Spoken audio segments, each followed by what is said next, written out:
નમસ્કાર મિત્રો, હું વિપુલ સુહાગિયા, કોર્પોરેટર સુરત મહાનગરપાલિકા, આમ આદમી પાર્ટી. મિત્રો, અત્યારે આપણા દેશમાં અઘોષિત આપાતકાળ ચાલી રહ્યો એવું લાગી રહ્યું છે. કારણ કે તમે જોઈ રહ્યા છો અત્યારે ડેડિયાપાડાના ધારાસભ્ય માનનીય ચેતરભાઈ વસાવા જે ભારતીય જનતા પાર્ટીના ભ્રષ્ટાચારને ખુલ્લો પાડી રહ્યા છે, મનરેગા કૌભાંડને આ જે કૌભાંડો થઈ રહ્યા છે એને ખુલ્લા કરી રહ્યા છે. આનાથી ભારતીય જનતા પાર્ટી ડરી ગઈ છે અને ખોટી રીતે કેસો કરીને એમની ધરપકડ કરાવી છે.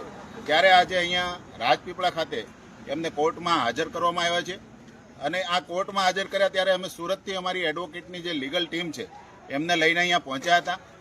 તો તમે તાનાશાહી જોવા સરકારની, એડવોકેટને પણ અંદર કોર્ટમાં જવાની મંજૂરી નથી, એમને પણ પરમિશન લેવાની, એમને પણ અંદર પ્રવેશવા દેતા નથી. અહીંયા તમે જોઈ શકો છો આ કેટલી આ પોલીસ લગાવી દેવામાં આવી છે. આ જાહેર જનતાની જે આ મિલકત છે, જે કોર્ટ પરિસર છે,